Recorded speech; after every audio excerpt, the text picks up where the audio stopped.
te conto assim, 50 fatos sobre mim. Se me deixar sonhar, essa lista não vai ter fim. E eu te conto assim, 50 fatos sobre mim. Se me deixar sonhar, essa lista não vai ter fim. Assinando a trilha sonora do nosso programa essa semana. E agora eu vou para a nossa entrevista nacional. Você sabe que eu conversei com o Lelo Apovian. Ele tem uma experiência fantástica na área do esporte, mas muito mais que isso.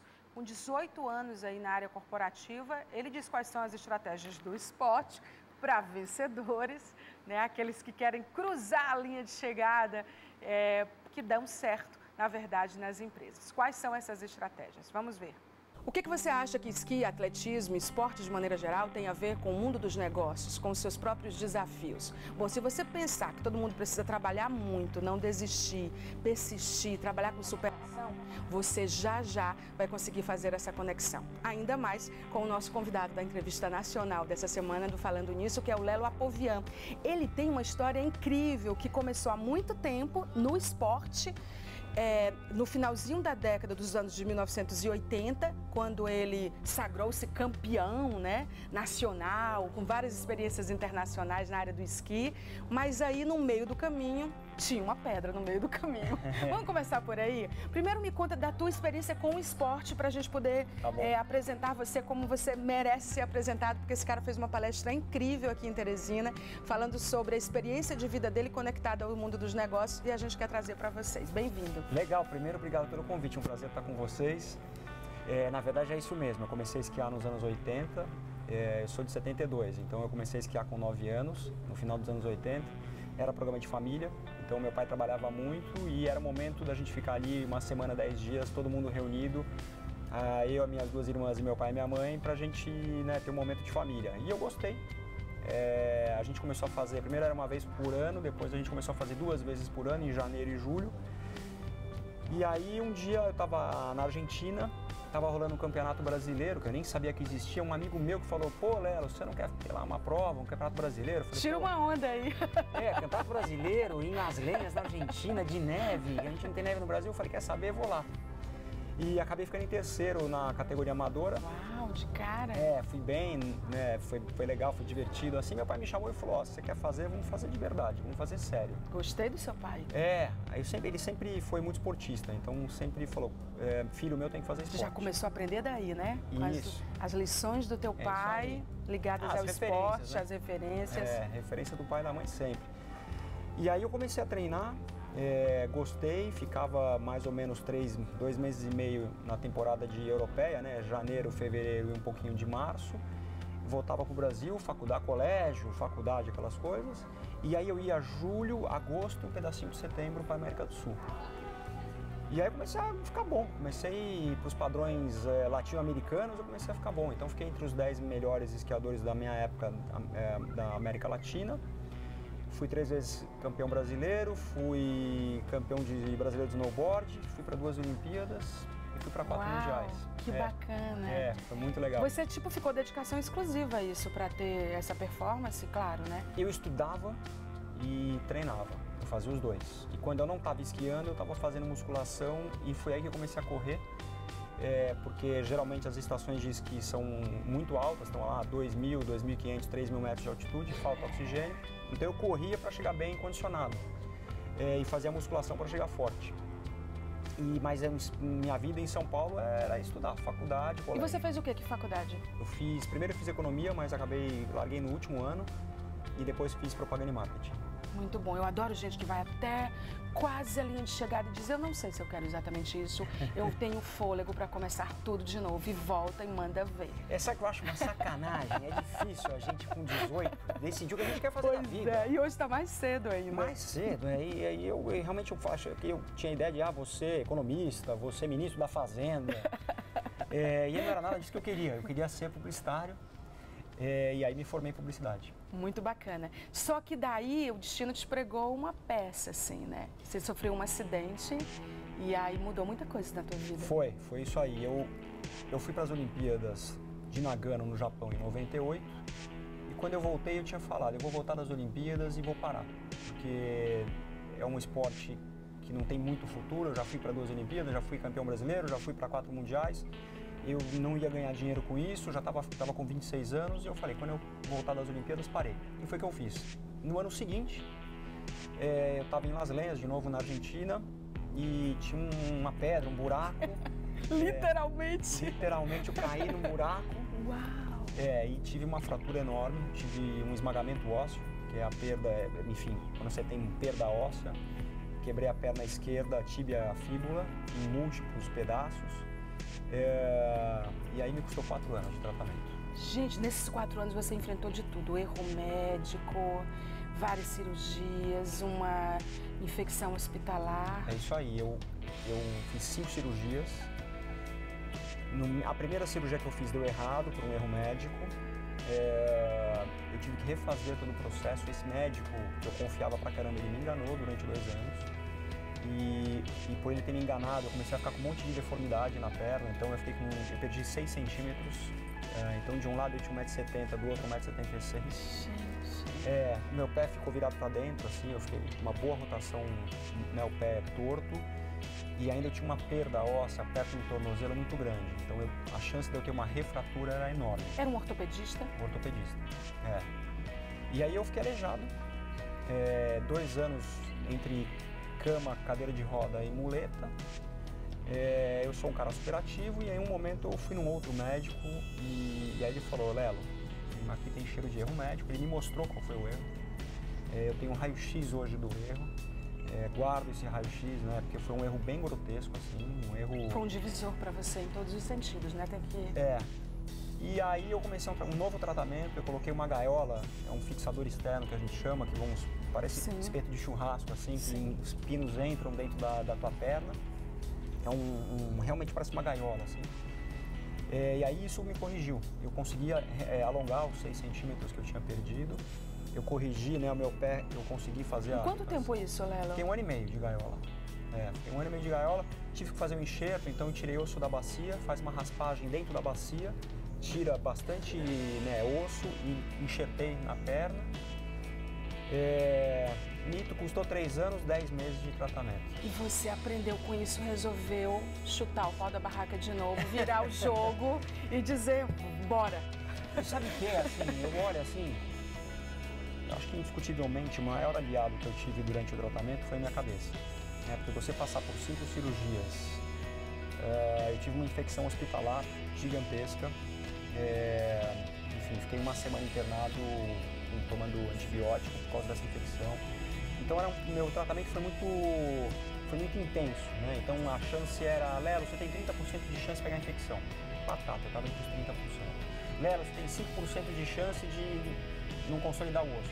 Batata, eu estava entre os 5%. Tudo que acontecia era pro ruim. Mas a minha cabeça eu sempre tive certeza, eu juro pra você, eu sempre tive certeza que eu ia ficar bom. O que te dava essa certeza? Não de onde sei. é que vinha essa força? Não sei. Porque assim, a cabeça da gente, a gente opera num mundo que é real e que é invisível também. Mas está tudo aqui, né? Os comandos todos. Eu não sei de onde surgia, eu lembro direitinho, eu vou numa churrascaria em São Paulo há muitos anos, desde que eu nasci. Meu pai era amigo do dono, eu cresci lá. E o Metri tá lá, né, desde que eu nasci. Ele deve ter seus 65, eu tô com 42. Eu lembro dele olhando pra mim de muleta, depois de lá 3 anos. Ele olhava pra mim com aquele olhar, e você lê nos olhos das pessoas, aquele olhar de que pena. Ele era uma pessoa 100% e agora é um deficiente. Cara, enlutado por você, né, pelo que aconteceu. Isso. E eu olhava pra ele, eu lembro que eu olhava bem fundo no olho dele, assim, ele nem percebia, mas é energia mesmo. Sim. Eu olhava e falava, esse cara acha que eu fiquei assim, mas eu não fiquei. Muito bom isso. Lembro direitinho, então não sei de onde veio isso. Não sei. Você acredita em Deus? Eu acredito em Deus, bastante. Eu fui educado numa família católica, mas eu não gosto tanto do conceito da Igreja Católica. Porque Deus não é religião também, né? Exatamente. Deus, todo mundo acredita em Deus. Em todas as religiões, você pega o muçulmano, ele acredita em Deus, o judeu acredita em Deus, o católico em Deus. Eu acredito numa força maior, eu acredito numa energia maior, eu acredito que você fazendo bem, você recebe o bem. Eu acredito nisso. Depois que eu fui no Vaticano e vi aquela monstruosidade de ouro que é o Vaticano, eu acho que a igreja, o que Deus e Jesus pregam não é nada disso. Então eu não me distanciei da igreja, mas eu acredito numa coisa um pouco maior. O nosso corpo é morada do Espírito e a tua cabeça ficou em função disso e você teve força, né? E o movimento é uma coisa que depois que você aprende a se movimentar, nós falávamos ainda há pouco, e o Lelo me dizia assim, cara, com o atletismo não tem como mentir. A gente estava falando de todos os feras, já aproveitei que eu estou conversando com o fera e a gente ficou falando, uma pré-olimpíada e tal, falamos na Sara, no Bolt, no Fittipaldi, tanta gente numa geração, todas as gerações. E aí ele estava me falando, com o corpo não dá para mentir. Né? E você, assim, fortaleceu o teu corpo, mesmo debilitado desse modo. E o interessante é que hoje você faz essa conexão da tua experiência com o esporte, de vitorioso, de campeão, de foi lá, mandou bem, medalhista e tal. Mas aí depois teve que se superar. E aí você traz isso para as empresas. E o que eu acho incrível no Brasil hoje, no mundo, é que nunca o esporte ele foi tão motivador para todas as áreas. Porque vocês, atletas, descobriram isso pela vivência. Mas nós que estamos distantes desse mundo, os empresários, os profissionais liberais, a gente não bebeu dessa fonte, dessa forma. E aí, como é que você apresenta isso para o teu público? O que você faz hoje na área empresarial? Você é um caça-talentos da área empresarial? Me conta. Deixa eu pegar um gancho que você falou uma coisa bem legal, que é... Quando eu estava nas Olimpíadas em 98, a Vila Olímpica é um negócio muito grande, né? Então é tudo muito grande a Olimpíada. São muitos atletas, é muito jornalista, é muito grande. Deve ser o máximo. É incrível. É assim, realmente é a maior sensação que um atleta pode ter estar numa Olimpíada. E eu lembro que no refeitório, era uma coisa enorme, era um momento que você encontrava todo mundo. E estava lá o Príncipe Albert, na época que hoje é o rei de Mônaco. Sim. E ele era mais um. Ninguém queria saber se era o Príncipe Albert, quem ele era. Ele era um atleta que estava como o outro, tomando café ou almoçando do meu lado, que tinha ganhado medalha de ouro um dia antes. Ou o outro que ia competir também, um Bolt da vida, que ia ganhar medalha de ouro. Tá todo mundo junto. O esporte ele iguala as pessoas. Democratiza, exatamente. Né? O que eu faço hoje? Então eu sou sócio de uma consultoria multinacional, é um palavrão enorme. Mas fala, a gente quer saber. Chama Odgers Berndsen, é uma empresa inglesa. A gente nasceu em 65, ela é uma consultoria estratégica de recursos humanos, então a gente tem o Hunting efetivamente, que é o caça-talentos. As empresas nos contratam para a gente buscar os executivos no mercado. A gente tem outros produtos, assessment, coaching, a gente faz o redesenho da organização das empresas, né? Quando as empresas querem mexer na estrutura, a gente faz o redesenho dessa estrutura, enfim, tem uma série de produtos. São 10 sócios no Brasil, eu sou um dos sócios, eu respondo por a prática de Business e Professional Service, tudo que é empresas relacionadas a serviços, turismo, hotelaria, transporte. Nossa, é uma plataforma inovadora, né? Eu sou o head dessa prática no Brasil, reporto direto para a UK, para a Inglaterra. E depois que eu parei de esquiar e recuperei, deixei de ser um aleijado e voltei a ser Voltou mais forte. Exato. Foi pro atletismo. Esse cara corre em tudo que é lugar do mundo hoje. Aí eu comecei a correr maratona. Realmente... Ele não para. Todo ano eu tenho que fazer uma maratona. Esse é o meu objetivo. Quer dizer, eu tenho 3 pilares na vida. E é nessa ordem, hoje é nessa ordem, já foi em outra ordem, mas hoje é minha família, sim, claro, o meu trabalho e o meu esporte. Esses 3 pilares eu não abro mão. Que bacana. E é disso que você fala nas suas palestras, né? É isso aí. A palestra, ela é basicamente o que eu aprendi no mundo esportivo, porque eu comecei a competir efetivamente, né? Eu fazia judô com 4 anos de idade, e na academia que eu fazia já tinha lutas. Então eu já lutava judô e era um contra o outro desde muito cedo. Tudo isso, foco, determinação, resiliência, persistência, treinar, disciplina, tudo isso eu aplico. Você é movido a desafio. Você ficou... O mundo corporativo é assim. Mas o viver é um desafio diário. É isso. É tipo, ele estava falando para mim, o Lelo, que o que ele faz no esporte, porque ele continua no esporte, ele bota na vida profissional dele. E aí eu fiquei pensando, nossa, é o quê? Acordar cedo, treinar, comer direitinho, ter uma agenda, saber o que é prioridade, fazer a faxina. É isso aí. Sabe? Mandar ver. mundo corporativo e o mundo esportivo, eles são muito similares. É tudo muito parecido. Assim, você tem que treinar todo dia, acordar cedo, ir para o escritório todo dia, você ter resiliência, você ter foco, é exatamente igual. Os aditivos são idênticos. Você acha que com a tecnologia, a inovação, esse mundo mega conectado, que tem um lado bom e um lado ruim como tudo, dificultou um pouco essa rotina das pessoas e a das empresas também? As empresas estão meio que perdidas nesse universo de possibilidades, de distração. Como fazer isso? Como ter essa disciplina numa empresa, por exemplo, onde você tem jovens conectados, você tem uma demanda de trabalho extra que chega por todas as vias? É possível, Lelo? Eu acho que foi uma grande sacada do mundo corporativo, né? Então, quando a gente olha hoje cases de sucesso como o Google, o Facebook, eu que trabalho com recursos humanos, vejo que as pessoas têm um sonho, puxa, adoraria trabalhar no Google, adoraria trabalhar no Facebook, porque o escritório é legal, você tem lá uma mesa de ping-pong, você tem uma mesa de bilhar. Eu estava pensando nisso, exatamente. Tem café da manhã, a gente pode almoçar lá, tem jantar, a gente fica na rede de vez em quando. Isso tudo foi uma sacada das empresas de tornar o ambiente corporativo, o ambiente de trabalho amigável para você cada vez mais ter mais vontade de ficar lá. Quanto mais tempo você está dentro do escritório, mais você está trabalhando.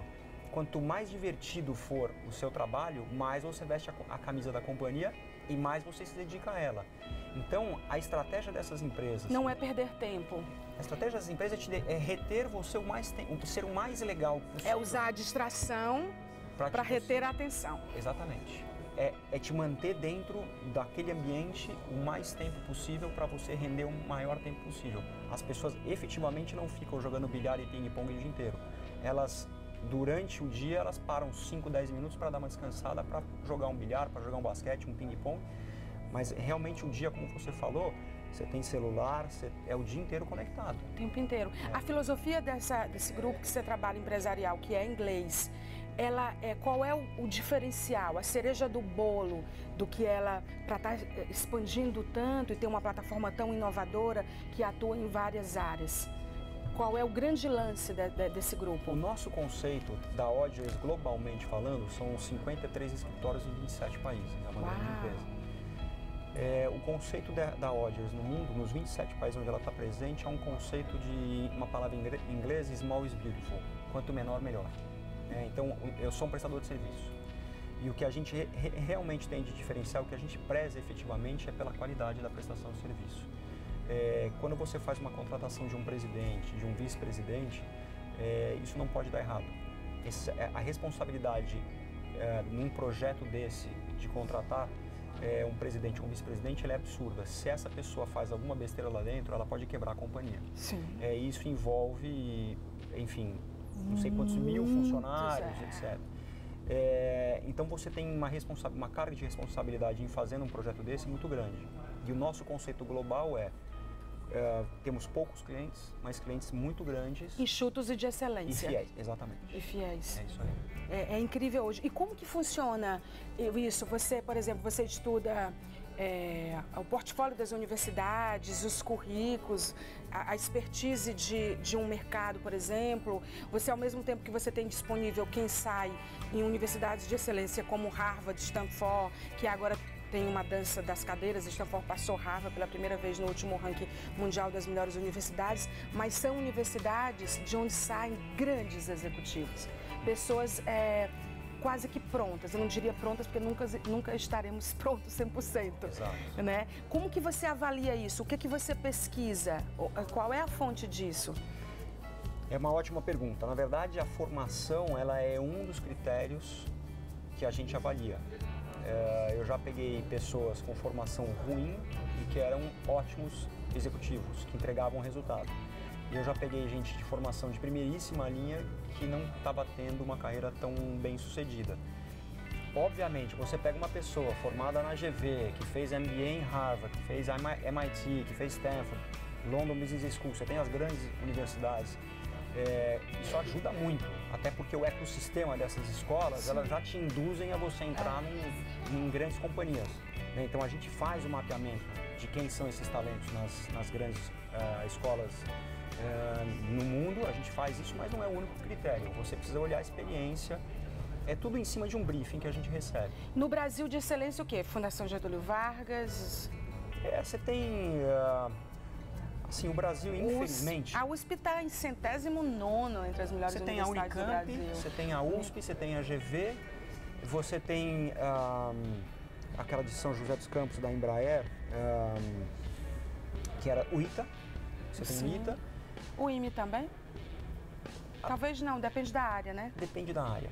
Porque é muito... E a verdade, a bem da verdade, infelizmente, o Brasil vem perdendo espaço no mundo. Pois é, isso que eu estava falando, porque assim, se as nossas universidades não estão bem ranqueadas globalmente, a nossa melhor universidade, a menos ruim é a USP, está em 109º lugar, pelo menos a última vez que eu olhei, ele deve ter dado uma mexida, mas não mudou muito.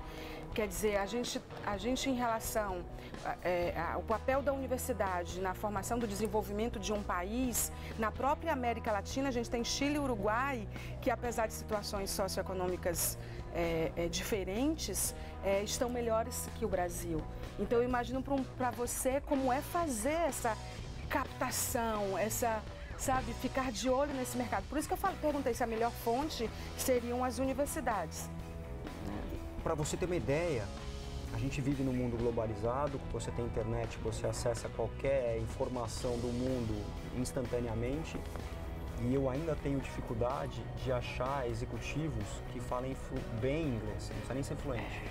A gente tem essa dificuldade de uma segunda língua. E é uma dificuldade que vem do ensino médio, porque eles chegam na universidade com o ensino de uma segunda língua que é totalmente fajuto. A gente não aprende inglês no high school, no ensino médio brasileiro, não aprende. Não. Nem espanhol, nem nada. Você vai para uma Argentina, eu morei na Argentina 1 ano e meio. Eu trabalhava numa multinacional, fui fazer o startup no início da operação dessa empresa na Argentina. Morei lá 1 ano e meio. Eles falam inglês muito melhor que o brasileiro. Da Argentina. Você vai para uma Holanda, todo mundo, o taxista na Holanda fala inglês fluente. Né? Então, são pequenos detalhes. Super importantes. Super importantes. Que tornam-se grandes entraves. Mas a gente tem grandes executivos no Brasil fazendo um trabalho maravilhoso, não só no Brasil, mas no mundo. A gente tem grandes executivos expatriados que estão morando em outros países fazendo bons trabalhos. A gente quis falar sobre isso não para diminuir a capacidade acadêmica das nossas universidades, mas para entender como que essa captação de executivos de um mercado brasileiro ela acontece dentro de uma empresa que está em quantos países, Lelo? 27 países. 27 países, para você entender que você tem que correr atrás. Não basta só uma graduação, não basta só um mestrado, uma pós-graduação, um doutorado. Assim, você tem que correr atrás. Uma segunda língua, uma terceira língua. São dicas preciosas para você que quer mandar ver, não é não? É isso Lelo, aí. super obrigada. Super interessante a entrevista. A gente aprendeu de tudo um pouquinho, né? Ainda bem que você tem tempo, né?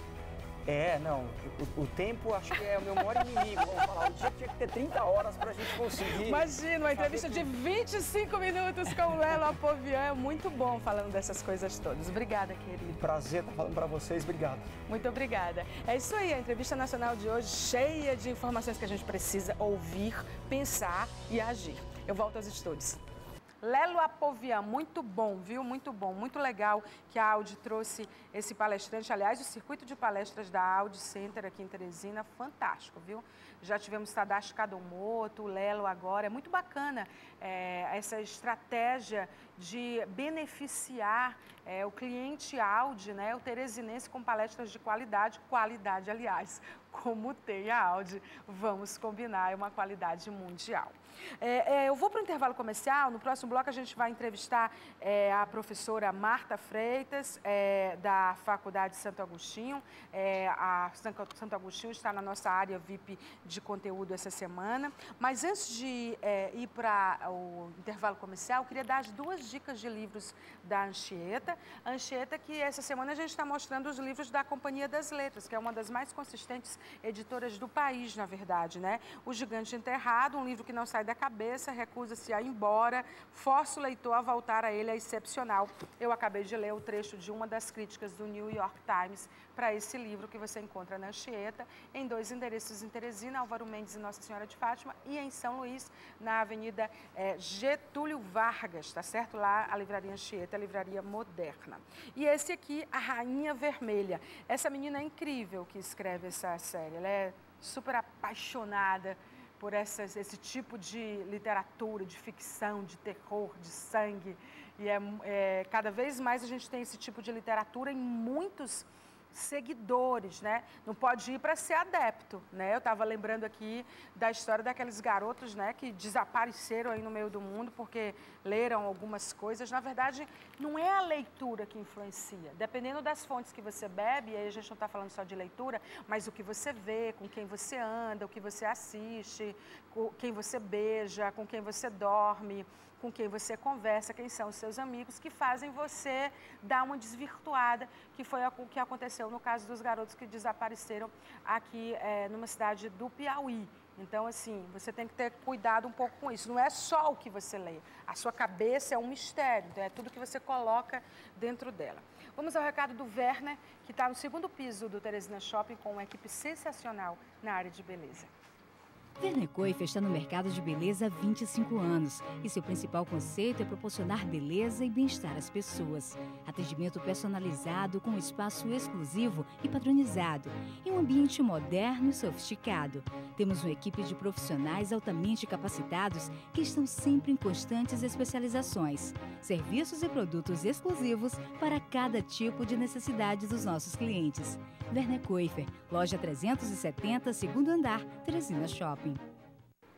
Carpidade para o intervalo comercial e já eu estou de volta, não sai daí.